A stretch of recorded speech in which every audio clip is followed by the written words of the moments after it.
BBA, BCA, BCom computer కోర్సులో 100% placement లభించే ఏకైక డిగ్రీ కాలేజ్ కూకట్పల్లిలోని i3 డిగ్రీ కాలేజ్ 8367215215.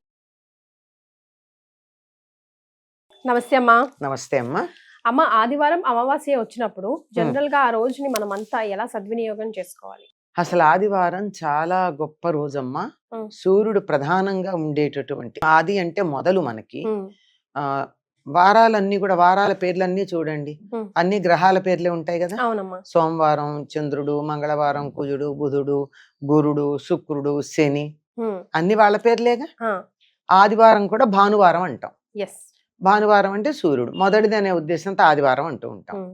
ఎందుకంటే ఆ రోజు తప్పనిసరిగా ఆ గ్రహం యొక్క ప్రభావం అధికంగా ఉంటుంది మనుషుల మీద, ప్రకృతి వాతావరణం అంతా కూడా.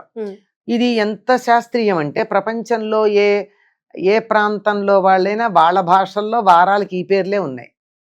ఇంగ్లీష్ లో కూడా ఇవే పేర్లు కదా. SUN Sunday, Mann moon day, అట్లా అనమాట. సాటర్న్ సాటర్డే, అట్లా ఈ గ్రహాల పేర్లే ఉన్నాయి. ఎందుకు ఈ పేర్లు ఇలా పెట్టారు? భాష మారింది గాని విషయం మారలేదు కదా. ఎందుకు అంటే సూర్యోదయ సమయంలో ఏ హోర ఉంటే, హోర అన్నదే దరిదాపుల్లో ఇంగ్లీష్ లో అవర్ అన్న పదం వచ్చింది. HORA. ఏ హోర ఉంటే, ఏ గ్రహానికి సంబంధించిన హోర సూర్యోదయ సమయంలో ఉంటే ఆ రోజంతా ఆ గ్రహం ప్రభావం అధికంగా ఉంటుంది. సూర్యోదయ సమయంలో ఆదివారం నాడు ఏ హోర ఉంటుంది, దీన్ని బట్టి సూర్యుడిది ఉంటుంది. సూర్యుడి ప్రభావం. సూర్యుడు ఎవరు? ఆరోగ్యకారకుడు. ఆరోగ్యం భాస్కరాదిచ్చేత అన్నారు. ఆరోగ్యం ఎవరి వల్ల వస్తుంది? సూర్యుడు ద్వారానే వస్తుంది. అంతే కదండి. మన దేశంలో సూర్యకాంతి బాగా ఉంటుంది గనకే ప్రపంచం అంతా గిజగిజలాడినటువంటి సమయంలో కూడా మన దేశంలో ఆ వ్యాధి యొక్క ప్రభావం అధికంగా లేదు. మనకి ఉండాల్సినంత లేదు. కారణం ఏంటంటే సూర్యకాంతి. సూర్యుడే ఎనర్జీకి కారణం. శక్తికి కూడా మూలం సౌరశక్తి మూలం అంటున్నాం కదా. మూలం సూర్యుడే కనుక శక్తి గాని పోషణ గాని, చెట్లకి పత్రహరితం తయారు చేయించేటటువంటి శక్తిని ఇచ్చేవన్నీ మనకి పుష్టిగా ఆహారం ఇవ్వడానికి కారకుడు సూర్యుడే. వేడి, వెలుగు, కాంతి, ఆహారం ఇలాంటి అన్నింటికి శక్తి. అందుకే కదా మా ప్రత్యక్ష దైవం అంటాం. అందుకే ఆయన్ని ప్రత్యక్ష దైవం అన్నాం.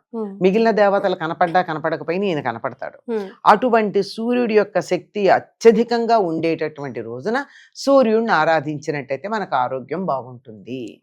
అందువల్ల ఏం చేయమని చెప్పారంటే ఆదివారం నాడు అభ్యంగన స్నానం చెయ్యకూడదు. కూడదు.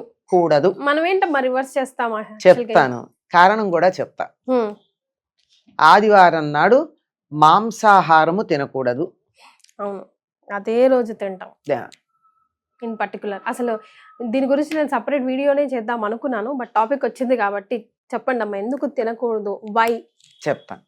ఆదివారం నాడు బ్రహ్మచర్యం పాటించాలి వివాహితులు కూడా. ఏమిటి కారణం? ఇవి ఆరోగ్యానికి కారణం. సూర్యశక్తి చాలా ఉచ్చ స్థానంలో ఉన్నప్పుడు ఆత్మకారకుడైనటువంటి సూర్యుడు ఈ ఆత్మ వేసుకున్నటువంటి చొక్కా కదా శరీరం, ఇది చక్కగా ఉండేట్టు చూసేటటువంటి సమయంలో దీనికి కావలసినటువంటి దోహదం చేసేట్టు ఉండాలి గాని దీన్ని చెడగొట్టే ఉండకూడదు. మాంసాహారం మానవులకి నియమితమైన ఆహారం కాదు. కావాలని మనం డైల్యూట్ అయిపోవాలి, మనలో స్ట్రెంగ్త్ పవర్ తగ్గిపోవాలని ఇలా డిసైడ్ చేశారు. యాక్చువల్ గా అయితే మనకి వెడ్నెస్డేనో ఎప్పుడు హాలిడే ఉండేదంట కదమ్మా ఇది వరకు. పూర్వం ఒక్క అమావాస్యకు ఉండేది సెలవు. అమావాస్య పాడ్యమి ఆ రెండింటిని అనధ్యయన దినాలు అన్నారు. అనధ్యయన దినాలంటే చదువుకోకూడని రోజులు.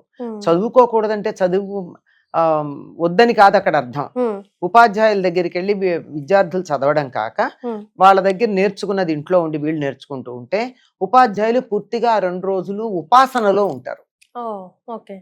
వాళ్ళకు కూడా ఉపాసన చేసుకోవాలి. 24 గంటలు చెప్పడమేనా, వాళ్ళు కూడా జపాలు తపాలు అవన్నీ చేసుకుని శక్తి పుంజుకోవాలి కదా. దానికి సంబంధించిన రోజు అమావాస్య నాడు పట్టెక్కువ ఉంటుంది దేనికైనా.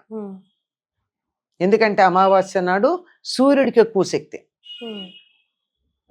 పూర్ణిమ నాడు చంద్రుడికి ప్రధాన శక్తి ఎక్కువ ఉంటుంది, అమావాస్య నాడు సూర్యుడికి ఎక్కువ ఉంటుంది. అందుకే ఎప్పుడైనా సూర్యగ్రహణాలు అమావాస్యకు వస్తాయి తప్ప వేరే సమయాల్లో రావు. కరెక్ట్. కనుక అటువంటి సౌరశక్తి లేదా సూర్యుడి యొక్క శక్తి అత్యధికంగా ఉండేటటువంటి రోజు గనక తనని తాను బలోపేతం చేసుకోవడానికి చదువు చెప్పడం కానీ అవన్నీ పక్కన పెట్టి ఎవరికి వాళ్ళు సాధన చేసుకుంటారు. మీరు గమనించి చూడండి, అమావాస్య నాడు మీరు పూజకు గాని ధ్యానానికి గాని కూర్చుంటే చాలా తొందరగా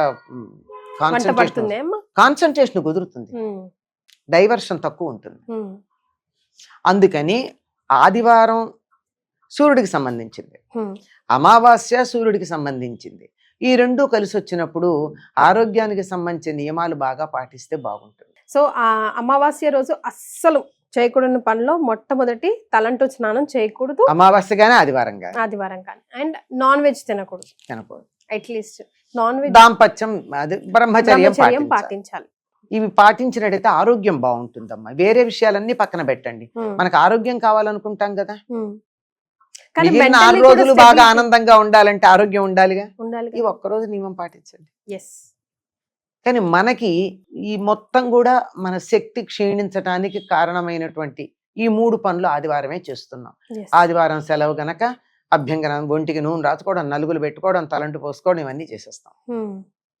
ఈ రోజు మిగిలిన రోజుల్లో అంత కుదరదు గనక మాంసాహారం తినే వాళ్ళంతా రోజు మాంసాహారమే తింటారు. లేదు తింటారు కానీ ఇంట్లో వండని వాళ్ళు చాలా మంది తయారయ్యారు ఈ మధ్య. అంటే మా ఇంట్లో మేము తినమండి అంటారు, కానీ బయటకు వెళ్ళి ఇంట్లో తినరు. చాలా జాగ్రత్తగా అబద్ధం ఆడరండి. మా ఇంట్లో తినమండి, ఇంట్లో తినరంటే వాళ్ళ కుటుంబంలో ఎవరు తినరు అనుకున్నాను నేను.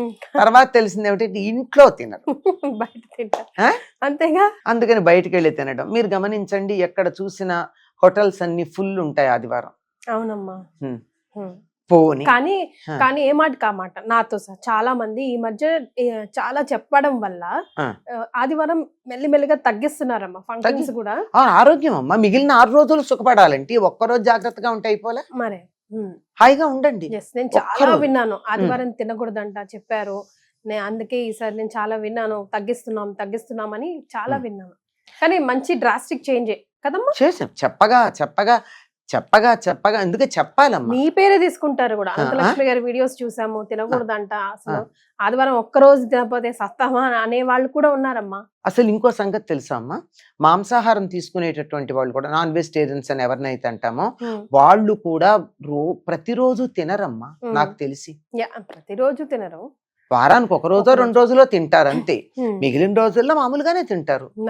అంతేగాని ఈ మధ్య కాలంలో నేను గమనిస్తున్న కొన్ని కుటుంబాలు ఎలా ఉందంటే ప్రతిరోజు ఉంటుంది. అసలు ఆ నాన్ వెజిటేరియన్ లేని పూట ఉండదు. పొద్దున మధ్యాహ్నం, పొద్దున ఒకటి మధ్యాహ్నం, అందులో వెరైటీలు ఉంటాయి కదా, రకరకాలు ఉంటాయి. ఏదున్నా లేకపోయినా తప్పనిసరిగా ఆమ్లెట్ అన్నా ఉంటుంది, తేలిగ్గా అయిపోతుందని కదా. ఇలాంటివన్నీ ఉండేటప్పుడు ఈ మార్పులు క్రమక్రమంగా చెప్పగా వస్తాయి. అందుకే ఏం చెప్తారంటే, ఎవరు వింటారు, గొంతు చించుకుంటావు, కంఠశోష అని వెక్కిరించే వాళ్ళున్నా 1000 మంది వెక్కిరించండి, ఒక్కళ్ళు వింటే చాలు నా గొంతు చించుకుంటే అని చెప్తాను నేను. సూపర్, లేదు చాలు కదా, మార్పు అయితే వస్తుంది. ఈవెన్ పిల్లల్లో కూడా అభ్యంగన స్నానం అన్నది కూడా భోగానికి సంబంధించింది. ఏమవుతుందమ్మా, ఉదాహరణకు మాట చెప్తాను వినండి.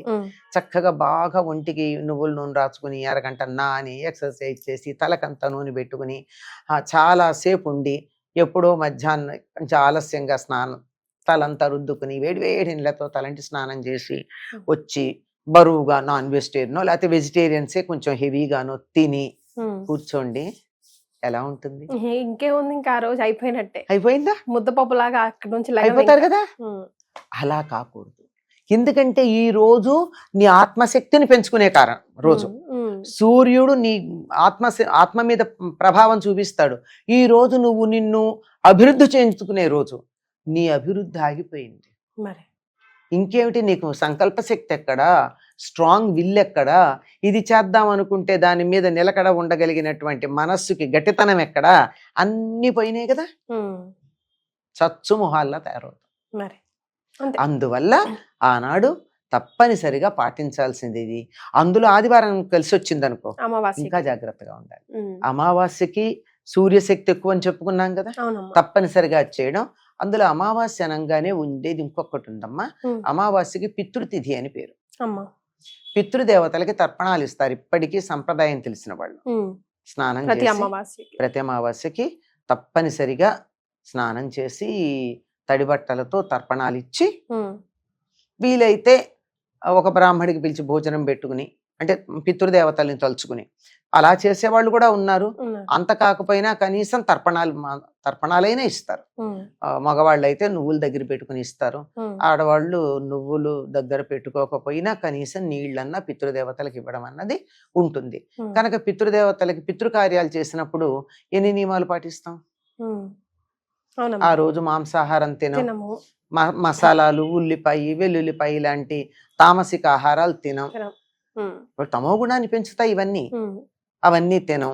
సాత్విక ఆహారం తింటాం, ఒక్కపూటే భోజనం చేస్తాం. పితృకార్యాలు చేసేటప్పుడు తలంటి పోసుకోరు కదా, తల స్నానం చేస్తారు. రెండిటికి తేడా ఉంది, తలంటికి తల స్నానానికి. తలంటి అంటే నూనె రాచుకుని అభ్యంగన స్నానం చేయడం. తల స్నానం అంటే ఉన్నవాళ్ళు ఉన్నట్టుగా ఒంటి మీద పోసుకున్నట్టు నెత్తి మీద నీళ్ళు పోసుకోవడం. ఈ రెండింటికి చాలా తేడా, చాలా మందికి తేడా తెలియదు. అవునమ్మా, మనం దీని మీద ఒక వీడియో చేద్దాం. మనం చేసిన వీడియో ఎంత బాగా వెళ్ళిందంటే చాలా మంది నాకు రెస్పాన్స్ కూడా ఇచ్చారు. తలస్నానం, అభ్యంగన మాకు తేడా ఉందమ్మా, రెండిటికి ఇన్నాళ్ళు తేడా తెలియదు అని గబగబా లోపలికి వెళ్ళి స్నానానికి వెళ్ళిన వాళ్ళు కూడా, అయ్యో నేను ముత్తైదువుని కదా, అభ్యంగన స్నానం చేయాలి కానీ తల స్నానం చేయకూడదని బయటకు చుక్క నూనె, నామక ఇంత నూనె పెట్టుకుని వెళ్ళి స్నానం చేశాము అని చెప్పిన వాళ్ళు నాకు పదుల సంఖ్యలో ఉన్నారమ్మా. అవునమ్మా, అంటే నాతో ఎదురుపడి చెప్పిన వాళ్ళు. సో ఆదివారం అమావాస్యని ఇలా సద్వినియోగం చేసుకుంటే అమ్మకి కాదు, ఎవరి శరీరం వాళ్ళకి ఉపయోగపడుతుంది. నాకే ఉపయోగం లేదమ్మా, అందరికి నాకు ఉపయోగం వల్ల 10 మంది బాగుపడ్డారన్న తృప్తి తప్ప ఇంకేం లేదు, అంతకన్నా ఇంకేం లేదు. వీలైనంత వరకు ఆరోగ్యాన్ని పెంపొందించుకోండి. శారీరకమైన ఆరోగ్యంతో పాటు మానసిక ఆరోగ్యం, ఆత్మ గట్టిపడడం, ఈ వీటికి సంబంధించింది కనుక అది పెంపొందించుకుందాం. చాలా సంతోషం అమ్మా, ధన్యవాదాలు.